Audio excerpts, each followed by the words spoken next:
Welcome to Discovering. Well, it's that time of year where we start to make vacation plans, and we happen to live in one of the most unique travel destinations in the country. Join me tonight for a trip to the KEWEENAW. Tonight we'll travel to the top of the UP and pay a visit to Copper Harbor. And while we're there, we'll take a look at the historic KEWEENAW Mountain Lodge. Okay, we are on the very end of US 41. If you go the other way, it's Miami, okay? Turn around, go back. That's all tonight, so sit back, put your feet up, and come on along. It's Monday night and time for Discovering.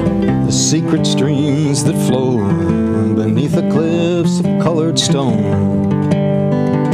Forests thick and healthy with birch and pine and oak. Surrounded by the greatest lakes this world has ever known. The black bear's awesome presence as he roams the hills and fields. Call of the timber wolf, the loon's lonesome trill, the eagle soaring high above, the trout lies deep and still. These are what I treasure, the only way I measure feelings that I have for this fine land. There is so much to discover when you're a long-time lover of northern Michigan.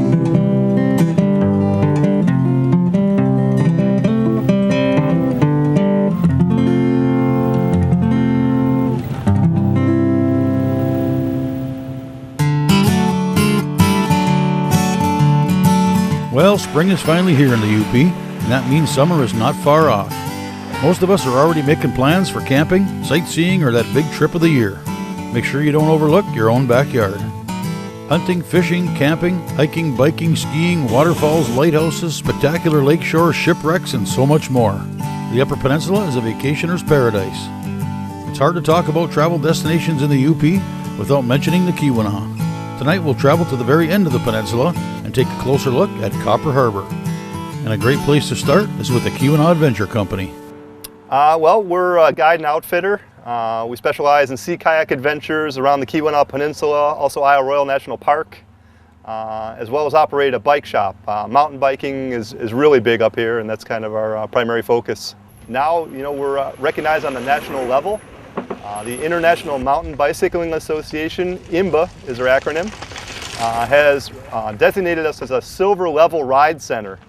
And that's due to our variety of what they call gateway trails, also cross-country trails, flow trails, gravity trails. Basically, the idea with this ride center concept is people can come to one location, park their car, and have a whole diverse riding experience. And currently now we're the Silver Level Ride Center, which ranks us among the top 5 trail systems in the world. Copper Harbor is arguably the most recognized, but there's a lot of great mountain biking within an hour drive of here. Have established trail systems also in Houghton at Michigan Tech, the Churning Rapids trails in Hancock, and then also the Swedetown trails in Calumet. And they're all a little bit unique to each other, so it offers a whole variety of experiences for the rider. You can come up here and ride for a week and not hit the same trail twice, basically, here in the KEWEENAW. We also have a service here at the shop that makes it a little bit easier, though, for people maybe who don't have the endurance or skills to climb up. We cheat a little bit and we haul people up with their bikes in our van, offering a shuttle service. We'll take you either up to Brockway Mountain or to the KEWEENAW Mountain Lodge, at which point all the trails go down, so you can experience the thrill of the ride without having to exert yourself too much in doing the climb. Also, the paddling opportunities offer a whole variety of day trip options. Our shortest trip is 2.5 hours, which is geared more towards beginner and novice paddlers. You go with a guide. It always starts out with about 30 minutes, so just basic instruction on land. We talk a little bit about equipment, some basic paddle strokes and techniques, and some safety awareness. And then that's followed by a couple hours out on the water in and around Copper Harbor. We also do half-day trips that are about 5 hours, and full-day trips are about 7 hours to other locations around the KEWEENAW. And then in addition to that, we do multi-day camping trips out on Isle Royale, as well as the KEWEENAW Water Trail. It's a route established for paddlers that ultimately circumnavigates the whole Copper Island, as it's known, and it's about a 110-mile route. There's opportunities for primitive camping, camping at state parks and developed campsites, as well as to come in the little harborside communities and stay like in a motel or bed and breakfast.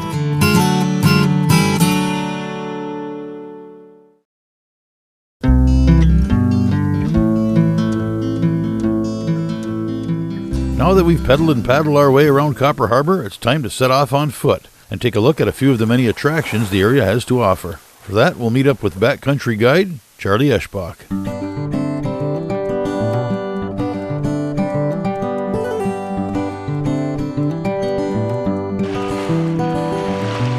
This is the east side of Horseshoe Harbor. Beautiful conglomerate rock beach made by the conglomerate beds that are rising up out of Lake Superior and forming this pretty little harbor.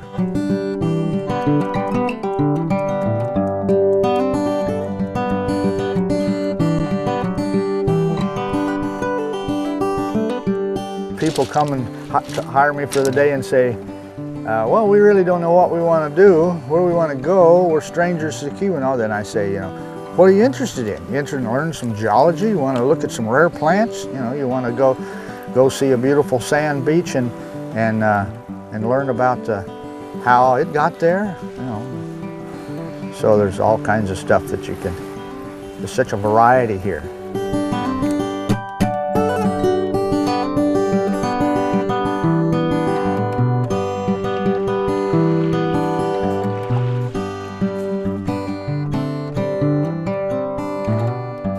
The next part of our Copper Harbor adventure takes us away from the water and into the ancient timber of the Estevan pines. They cut over 350 acres of them, and until we formed a citizens committee.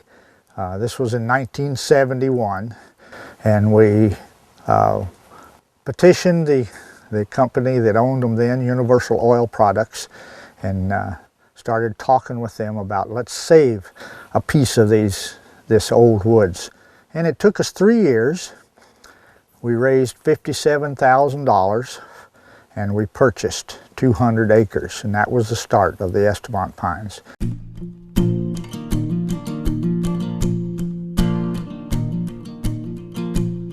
So it was a pioneer effort in preservation. There's a lot of land in the KEWEENAW that's been preserved since then, still a very small percentage of overall, but we're getting these places set aside so that the tourists and the public can come and visit these areas. The Michigan Nature Association holds the deed to this property.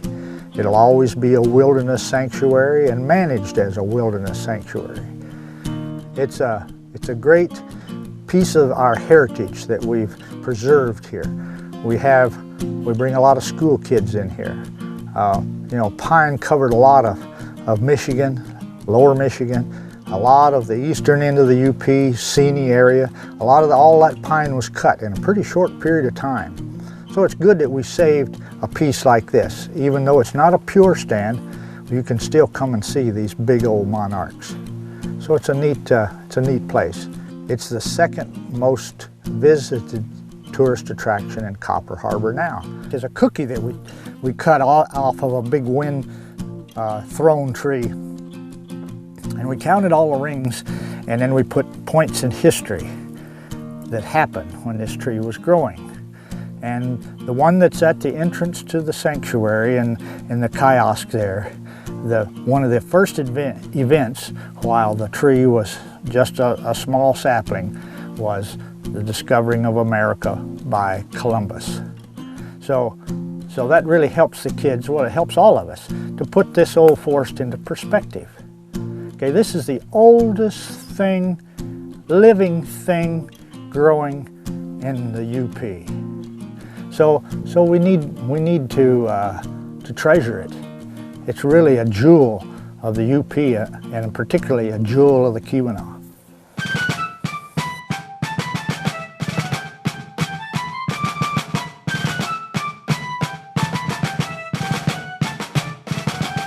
Next on the agenda, a trip back in time with a visit to historic Fort Wilkins.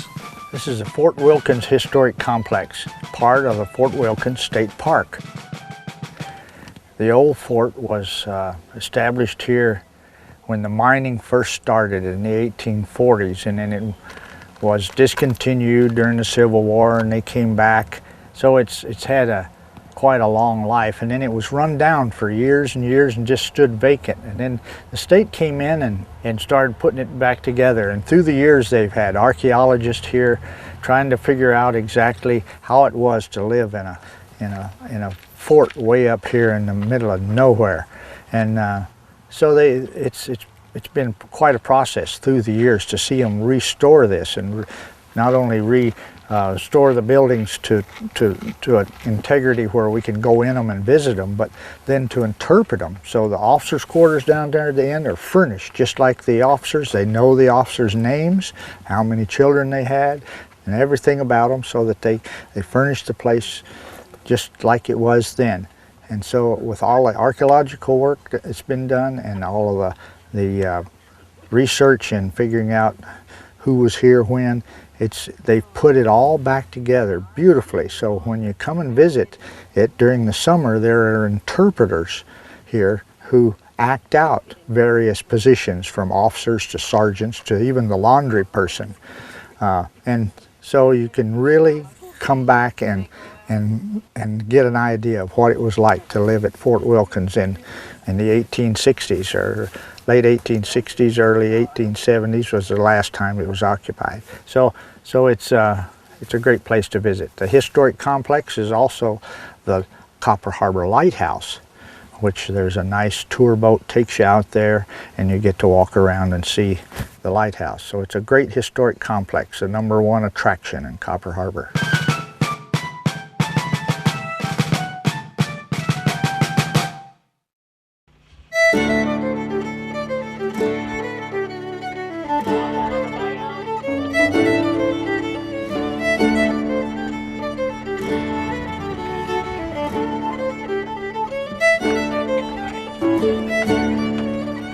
The original lighthouse was built in 1848, consisting of a keeper's dwelling and a separate standalone tower to guide ships into Copper Harbor during the first mineral rush in American history, the 1848 Copper Rush. By 1866, the old lighthouse was deemed inadequate. It was torn down, and the current lighthouse that you see behind me was built.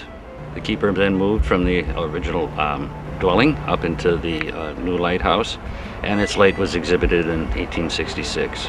We're looking at the original lighthouse keeper's dwelling, built in 1848. The keeper and his family lived in the structure until the replacement lighthouse was built in 1866.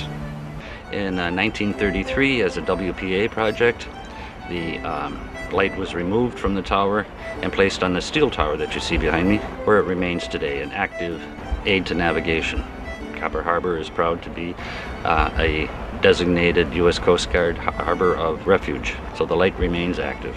What started the government thinking about putting lighthouses on Lake Superior was the sinking in the wreck of the John Jacob Astor, a bark owned by the American Fur Company and named after its founder in 1835. And at the end of the fur trade, she received a contract from the U.S. Army to ferry men and supplies for the construction of Fort Wilkins, now part of the state park.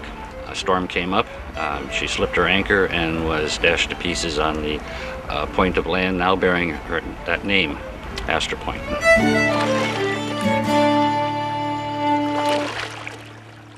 Copper Harbor is also the gateway to Isle Royale, and the best way to make the 50-mile journey is aboard the Isle Royale Queen. Three brothers now run the business that my parents bought back in 1971, but the gateway to Isle Royale goes back even earlier to about 1930, as well as we were able to determine when the Cowpy family, which is still here in town, first started running old fishing tugs out to Isle Royale on a charter basis. Slowly, when it became a national park, first authorized in 1930 and then fully purchased and made available to the public in 1940 and then dedicated in 1946, the park became more and more available to passengers coming out of Copper Harbor, and gradually this town became known as the gateway to Copper Harbor. We still take the most passengers out to Isle Royale of any service that is working with the National Park as a concession. There are 5 ways to get there, 2 out of Minnesota, 2 out of Michigan, and a seaplane service out of Houghton, and this is the #1 service in terms of number of people. Mostly because we go every day during the summer. Beautiful days like this, it really makes it special. You can even take a day trip out there. It starts early in the morning, 8 o'clock is when we take off, and then it's a 3.5-hour crossing from Copper Harbor to Rock Harbor, which is the main entry point on the northeast tip. And then it's 3 hours over at the island that we're there, and then 3.5 hours back with a departure at 2:45 and arrival back here at Copper Harbor at 6:15 all through the summer. Just about every day during the summer and all the way through Labor Day. And then we have shoulder seasons as well. In May we go a couple of times a week, and in September a couple of times a week as well. Those are for the more rugged hikers and kayakers and canoeists who really do the island right by spending time out there when not everything is open and not all the amenities are available. But there's lots of ways to experience the island as well. There's the lodge, there's hiking and backpacking, there's kayaking and canoeing, there's just general sightseeing, there's boat tours at Isle Royale. And there's the great trip across Lake Superior, which is kind of part of the experience of going to Isle Royale. Lake Superior is what makes the island the special place that it is, because it creates the remoteness and the isolation that led to this becoming a national park, a wilderness national park. What better way to finish off the day than watching the sunset from a boat with a fishing pole in your hand? Suppose I should get the net. Go. First one, skunk is off. We got some dinner. That was on a new fin spoon. I just doctored that up a little bit.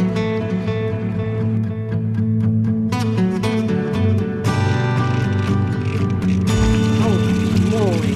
Look how he's hooked.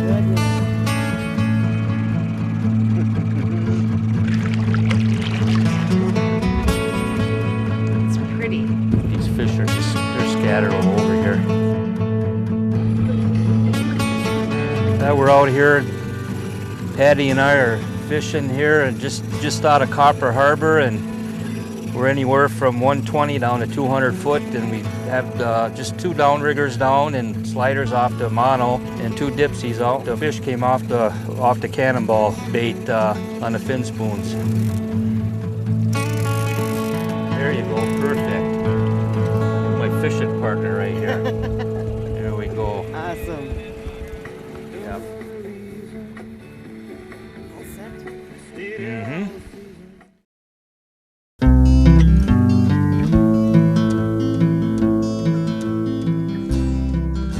Copper Harbor is home to a variety of great lodging opportunities. For a step back in time, we'll pay a visit to the historic KEWEENAW Mountain Lodge. Hi, my name's Dan Harry. I'm the general manager of the KEWEENAW Mountain Lodge.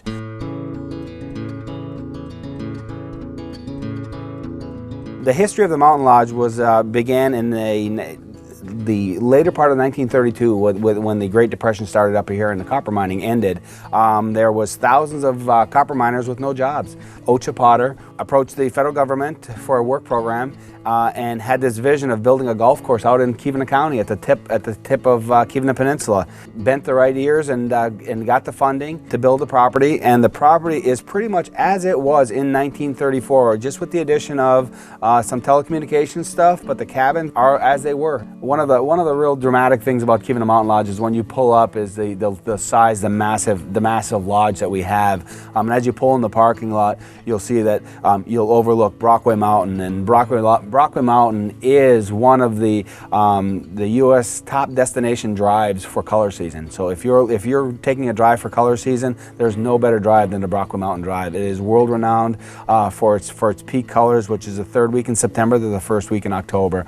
Inside of our main lodge, we do a full restaurant. We serve a variety of items, from sandwiches to high-end food. We will also do fish for that someone caught their fish that day. We'll actually cook it for them. We have a lounge with 2 massive fireplaces that were built by a guy, Mackey, and he built all the fireplaces in that era from 1933 to 1939, 1940. So he's a very, very famous guy that's building fireplaces. So there's something to see. if someone is looking for a destination wedding, the KEWEENAW Mountain Lodge is an excellent place. We do approximately 27 weddings a year throughout the summer, and there is no place nicer than the KEWEENAW Mountain Lodge for a wedding. We can host up to 300 people. We've been featured in the Wall Street Journal, USA Today, and a lot of our photography that is done on property has been seen, throughout the world, and it's just a fantastic place to have a wedding. Our cabins at the Mountain Lodge were actually handcrafted in the winter of 1933, built by miners for about 50 cents a day. We have 42 units. We sleep 157 people. They're like your own private little cottage. They have either a wood-burning fireplace or a gas fireplace for some of the newer models, and the wood is provided free of charge with your room, and you can light a fire, toast marshmallows right inside your own little log cabin. We do have 6 motel units. Were built in the mid-70s, and those motel units are a typical hotel room, and they are our lowest price units that we have here on property. The KEWEENAW Mountain Lodge has a 9-hole golf course. It has the nicest greens in the KEWEENAW Peninsula. They're huge. The course is very challenging. It has a slope of 72, so it is up and downhill the whole way. It's a very, very challenging golf course. And as you look down the #1 fairway here, you tee off right at Brockway Mountain, the nose of Brockway Mountain. I'm a native of the KEWEENAW Peninsula, born and raised here. I left the UP when I was 18 years old. I pursued a chef career, traveled throughout the South, the Caribbean. I worked in Jamaica, St. Lucia, the Bahamas, Miami for over 25 years for Don Shula on the Miami Dolphins as a professional chef. I've been blessed to be associated with a lot of people that have hosted a lot of special events. I've cooked for 3 presidents. I was on the culinary team for Bill Clinton when Bill Clinton was elected president, both Bushes. So I've been blessed to be able to travel around and do a lot of fantastic things. But my legacy, I hope, will be coming back to KEWEENAW Mountain Lodge and adding my twist to KEWEENAW Mountain Lodge and getting it back on track.